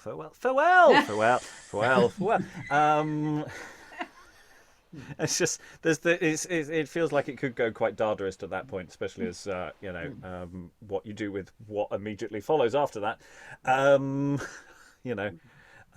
Plentiful cuts or massive spin on that. I mean, in a sense, it doesn't end with a happy ending. In a sense, the Queen Mother and John are fuming, and various other people are a bit fumy as well. I don't think it resolves anything. It just in terms of the family dynamic, because these problems are going to keep going. Briony, then Lois. Yeah, I just like this. The family dynamic is so real and petty, but the stakes are up here, and that's what I love about it. It's that, because it's ridiculous, and then it does kind of tie some of it up in a bit of a problematic bow, but then it's all like, it ends with like, "Let's all go be racist, huzzah, racism, yay!" And it just, I don't know, that I absolutely am just captivated by its ridiculousness. And I think the audience would appreciate some gore as well, even just because, for the same reason as this whole play, just because. I want the ghost of the hermit who died before the play started to turn up, and get his revenge. I think that we haven't spoken enough about the poor hermit who was killed. Lois, then Rachael. Oh gosh, yeah. There's so much going on here. I mean, it's surprises from beginning to end. I mean, that's what it's about. And the young king is so volatile. I think one could expect just about anything from him. So his sudden decision to restore his father to the throne, pardon everybody, and go off and be a hermit, presumably. Actually, that would be rather nice if somebody handed him the hermit gown as he left. The other thing I was thinking of actually was to have organ music behind his exit, and his going off in a kind of odor of sanctity, and perhaps keep the organ music going under all these speeches about how we're going to go and get rid of all the heretics and, wipe everybody out. I don't know, there's just so much in this, but this was a known history. People, probably this audience had already seen the Robin Hood plays. I mean, they already knew about Richard and John and what was going to happen after Richard's death and so on. So that the whole thing can kind of rely on that. Yeah, I feel Fauconbridge should have a heart attack at this moment, and Lady Fauconbridge swoons into Robert's arms, just as a little foreshadowing of where that relationship's going to go and how that'll work. Because in a sense, for having a character called Marion and a character called Robin, occasionally Hood, literally nothing is done with that plotline at all. Yeah. Except presumably the seeds are sown that he quite likes an older woman, and fair play to him. Eric, then Francis. Oh no, sorry, Rachael, then Eric, then Francis. Yeah.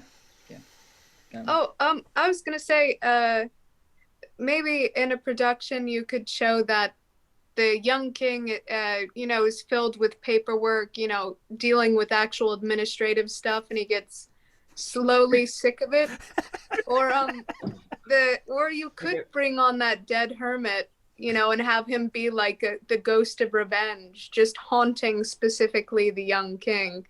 Or I think the wondrous conversion speech, you could have him, if you had Skink and you had Gloucester still dressed as hermits, you could have him come up and rip off the beard of one and put on like the bald cap of the other, and then, or the hermits,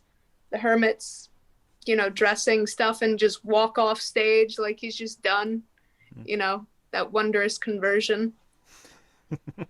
I so like this. I've tried being king. There's too much paperwork. I'll have a miraculous conversion and just sit in a cell. It'll be fine. Eric, then Francis. What I think is missing from this is, like, how in other places we get lines like "plot me no plots," "star me no stars," all that kind of thing. Well, the young king should be going something like, "sun me no suns," or something equivalent. That's what basically he's saying. It's like, yeah, I disown you. I'm gonna go move out now and just go do my own stuff. Leave me alone. That's basically what he's saying. Yeah, Francis. Yeah, it did make me laugh after Richard and Gloucester had said something like, well, now we've sorted everything out here, we're going to go off and sort out some greasy foreigners. And Robert's like, oh, can I come with? Yeah, and Fauconbridge is going, if only I was a young lad again, I'd go out and do some killing too. And in a sense, it's fine to sort of mark that Richard is about to go on crusade, but it's just it just sort of keeps going, and it just gets worse, line by line, and just going, mark that moment and then move on. I feel myself. We do need, in theory, we do need to look for some cuts in the text and, trim here and there. That's fine. We're going to go into final thoughts now for the play overall, for those who've been here for the duration, or just any little thing to throw in. Reasonably big room. Keep it tight. Alan, any final thoughts about the play overall? Well, apart from the fact that the Deus Ex Machina type ending, which almost feels like, hold on a minute, we've got to close this out somehow and sod any thought or logic in it. It does work at a cracking pace, and I'm sure that staged it will come down even without massive textual cuts to a reasonable running time. The major issues will be to get rid of the casual bits of racism and ableism that seem to be throughout it. Yeah. But I think they are excisable or adjustable and with a good heart, and it could work really nicely. Absolutely. Elizabeth, any final thoughts? Yeah, I think this play really works until like the very last gasp of the play itself.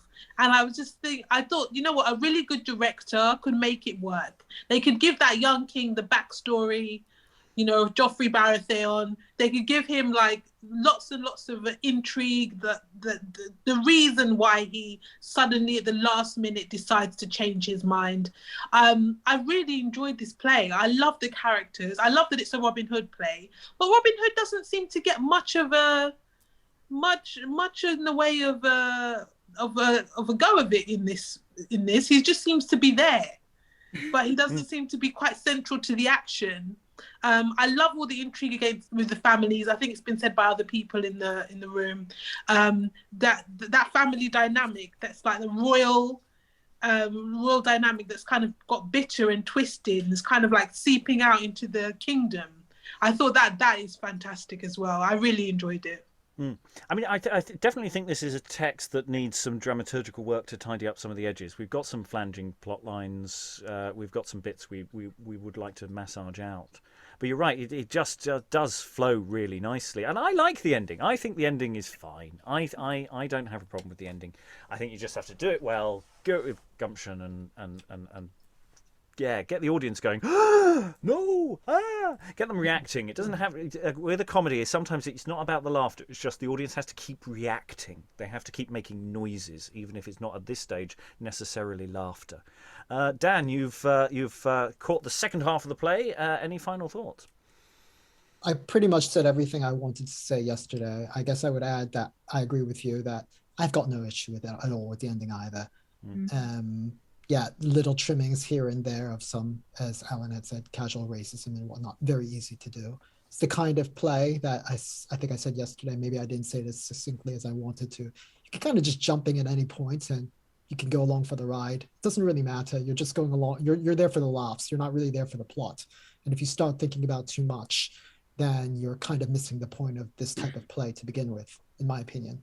So, or it's just maybe not your cup of tea to have a story that really the plot is secondary to the relationships and the fun that's being had. Mm.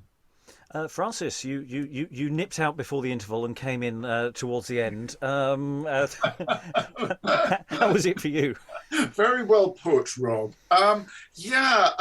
Nipping out at the interval and coming back towards the end was not a good idea, because it's if you do that, it's a very difficult play to follow. It's interesting actually, because I agree with Elizabeth and Lynn. I don't believe the young king's sudden change of heart at the end, but then Daniel has just sort of given me a clue to this play. I've been thinking about it in the wrong way. It's not. It's almost like one of those Morecambe and Wise plays where they just use this framework for just a lot of jokes, I think. Do you know what I mean? Mm. So now it's like a light's gone on in my head. So it's like, oh, now I understand it. So maybe that explains why it's still being performed, from what I found out online. Yes, it doesn't have a bad modern production history, but it could do better, and I feel we commend it to the world. Do better, people. Briony, any final thoughts? I absolutely loved it, like 99% of it, and I think anything problematic can be worked out with minimal cutting and some thought, really, about how you're presenting it. I would love to play King John. There's quite a few characters in this I would love to play, I would love to see it done more, because I've enjoyed it so much. The ending didn't bother me. I was along for the ride with this one, and I had a really, really fun ride. Eric, you've only come in at the very, very last minute. You got tickets, but there were delays after delays, but you managed to sneak in at the end. Any final thoughts? Well, okay, I've only been here for the one session, but I feel like this is one of those plays that you can sort of play around with and sort of attach to one of the Anthony Munday plays about Robin Hood, where you kind of have the sort of, skeleton coming out to do his skeletonics as a friar and all that stuff. And it just, as for the racism part, I'm not entirely sure what you would do with that. You can either leave it in or just sort of go, yes, we shall kill the infidels, but then sort of, I don't know, just have them run into a wall or something and be completely incompetent, just kind of, I don't know. But it was fun, and it kind of Robin Hood before Robin Hood. It's like, kind of feels like, well, the story is about Gloucester, even though it's not. Like, Robin Hood just makes an appearance, like the George of Green stuff as well. Yeah, I'm now starting to think, Skink for Skelton now, if you were to do the plays in order. Because I suppose you could do a Robin Hood sequence, because, the Monday plays would take it that way. It gets very dark, though, if you go into the death of Robin Hood, because that's a very different tonal shift to the first Robin Hood play. Rachel, any final thoughts? Most of them have been said by other people. For the ending, like, because it ends in that very early modern way, where I'm gonna go here, I'm gonna go there, and it's this thing. I wonder if you could have like you know how sometimes like after movies when it's a history, they have the you know, in 1968, you know, something like this happened, and you could just play a comedy thing like that and have like an extended joke of like, you know, absolutely just falls apart, like what Eric just said about them basically running into a wall and never doing whatever the heck that they were looking to do. Yeah, a picture of Richard with a caption saying, Richard went off to do the Crusades and bankrupted the kingdom. John went on to raise money for those Crusades and bankrupted the kingdom. Just move on from that. Skink died. Shortly before bankrupting the kingdom. Yeah, etc. Yeah, I quite like that. Yes, sort of those closed captions. Lynn, any final thoughts? Yeah, so I agree with people sort of in part. Like I totally see where Briony's coming from, like the dysfunctional family feud, but with really high stakes, and how that's sort of darkly funny. And I think Elizabeth is right. As a good director, could make it fly. Our debates about the ending notwithstanding, and I like what Frances said about it's a framework to just sort of hang the gags on, but it's not all of. But all of that's true at the same time. The second scene and the last scene are from one play, and the rest of the play is from a different play. The disguising farce that's the first scene, and all the scenes in between scene 2 and scene 33 is a different play than scene 2 and scene 33, in my view. And I think the seams really show, and the dramaturg in me disapproves. Sorry. Oh well. Lois, any final thoughts? Oh gosh, far too many probably. Yeah, I mean, one thing, I think the reason I like the play so much is that it's not only the best disguise play, and there were quite a lot of disguise plays in the 1590s, but this is clearly the best of them. But it's also got something of the element of adventure. I mean, it's a bit like the Scarlet Pimpernel or some of those Hitchcock films where, you know, somebody is being pursued all the way through and has to keep figuring out clever ways of evading the murderers who are after him or her, usually him. I mean, it seemed to me it had that kind of mixture of a genuinely exciting escape narrative, because both Gloucester and Skink are escaping from most of the play, you know, and then the fun of the disguises. And, you know, it does get mixed up with a lot of other complicated disguise stories, but the fact that it doesn't really hang together doesn't really matter. I think when it was done, certainly the last time I saw it, which was just a staged reading, Read Not Dead, everybody at the end was saying, why isn't this one ever done? I mean, everybody absolutely loved it. It was a very strong cast. And even, you know, the ending, one did feel a certain suspense, you know, my gosh, is this play actually going to end with somebody's hand being cut off on stage? I mean, it felt as if anything was possible, you know, because so many weird things had happened. And then it was quite a relief that it didn't.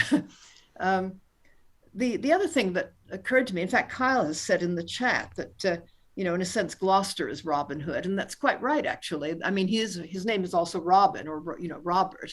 And I think in a way he does have a kind of Robin Hood type career, because a lot of the Robin Hood ballads are about Robin going in disguise to escape from something, you know, and doing basically the right thing, which I think on the whole Gloucester does, though, you know, sometimes almost by accident. So I think we do have a Robin Hood play in a way. It's just that it's not about Robin Hood. It's about somebody else. It's where he gets his inspiration from. It is an origin story, perhaps, in that sense. Yeah. That as if maybe young Robin Hood gets the idea of the things he does later from watching Robin of Gloucester. Yeah, there's some really odd loose ends. I mean, I think there must have been some problem about boy actors, I think. I mean, that French queen who is just there to have one line in French is really odd. And she, you know, clearly neither John's wife nor Henry's wife are necessary to the plot. And I can only assume these are some very young boys that have to be given some stage experience, or else they were bigger parts and had to be cut down because they suddenly lost the boys that could have played them. Sarah, any final thoughts? Yes. It's interesting this thing about, Robin Hood, but he's not really there much because he was actually there quite a lot yesterday. I mean, I missed the first two sessions. I missed the whole first half of this play, and coming in yesterday, it felt like a Robin Hood play. There were all those hijinks with he's dressed up as Marion, and Marion's dressed up as a merchant woman, and everybody's pretending to be somebody else, and it kind of had that sort of merry men kind of Georgia Green vibe to it, I thought, and then today it just didn't. And it, to me, having not been here for the first half, it almost felt like two different plays. But I think that's because I missed that first half, and I missed that setup at the beginning of the play that people keep referring to, where it starts with the court, and then it goes into something else, and then it comes back to it at the end. So I don't think that's an issue, really. It's just my experience of it. But it does make me want a bit more Robin at the end. And I mean, yeah, I was talking yesterday about doing it as a pair with Georgia Green. Like, if you were going to do a Robin season, I think you'd just do a trilogy, yeah, and with the first Monday play, the downfall of Robin Hood in the middle, and then the Georgia Green one at the end. So it's Robin when he's older, and just forget about the death. keep it light. And I would be tempted, if you were going to do it that way, just to give it a little extra shot of Robinness, to kind of put in not dialogue, but just maybe a little merry dance or something, or a merry little song at the end where Robert does a bit of like dancing, maybe with Marion, maybe foreshadowing something there. You could have Queen Eleanor stomping off in an absolute hissy fit, with John stomping off in an absolute hissy fit, and then everyone going huzzah and having a little like carouse and dance, just to kind of bring it back, just to kind of remind everybody that look, this is a Robin Hood play. But maybe that's not necessary. I just like Robin Hood plays. I don't know, but I did enjoy today, and I loved all the court stuff. I loved all the snark. I thought it was great. So I don't think it needs a lot, other than obviously the cutting where it took a bit of a turn there. But yeah, it's eminently stageable. Yeah, I mean, the thing is, today we actually haven't done that many scenes. Apart from that massive one at the end. In a sense, it's just the important stuff that happened today is the capture of Skink and Gloucester, and then there's some sort of in-betweeny stuff that moves stuff along with a scene that looks like it's been mutilated somewhere along the line. So in a sense, we haven't had the most together bits of material here, actually, as well. So we had that sort of weird dogleg with the John Princess plotline that just sort of isn't there. So in a sense, that leading into that final scene, which again I stopped and started a lot. I mean, in a sense, we haven't done much material today at all. Actually, the number of words we're doing today is less than we normally would do. I have stretched it out for effect, so that may be distorting also some of the sense of how the momentum of the close of the play functions as well. But sadly, we have run out of time. I'll go to Eric very briefly before I close. Since we talked a lot about disguise stuff, I would actually pair this with like plays like John and Kent, John and Cumber, and Musidorus, which we've both read and done, and you can find it on our YouTube. And just because they're actually like fun and light and just foolish and really, really just sort of nonsensical, and like especially John and Kent, John and Cumber, where you've got like two people trying to disguise themselves as each other. So you've got that sort of reflection, like in Skink and Gloucester disguising themselves both as hermits. Yeah, I like that. I like alternative seasons. Yes, come up with your options. So this, I think, is our last Robin Hood play. I think we've read them all now. I don't think there's anything missing. I think we've got more Johns, but I don't think we've got any more explicitly Robin Hood. Lois will know. Well, at the very end of the, if you ever get this far, I mean, you'll be in the 1630s, but there is the unfinished play by Ben Jonson, The Sad Oh no, we have Shepherd. we skipped you've ahead. read it. Oh, you've done that one. Oh, right. Yeah. We rather liked it. It doesn't have an ending, of course. Yeah. No, there is King John and Matilda by Robert Davenport, in which, oddly enough, there is it's in fact Matilda's father, the Earl of what is it anyway? Fitzwater, who's also apparently Robert, and therefore sometimes called Robin, and does sort of behave like a cross between Fauconbridge and Gloucester. It seems to me sometimes that just the name Robin seems to kind of inspire a certain kind of behavior in characters. I think mainly he's just whimsical there, but there isn't actually a Robin Hood in that play, even though it's the King John and Matilda story. Yeah. Yeah. So yes, I guess you have finished with Robin Hood. No, the plays went really well in the Red Not Dead season. I think they were all quite successful, really. Yeah, well, they've all gone down really well. I mean, apart from the death taking a bit of a turn away from the fun and the jolly, they've all been really light and fun. Very briefly, Alan. Yeah, the other question is the mention of the name Robin turning up is, of course, Robin Goodfellow, who turns up in a number of plays. And I wonder whether there's echoes of that character trait in there as well. That'll be a question for future sessions, maybe very, very soon. Or not, I don't know. All that remains is to thank all the wonderful readers for all their wonderful reading. Thank you very much, everyone, and goodbye, little tit of France.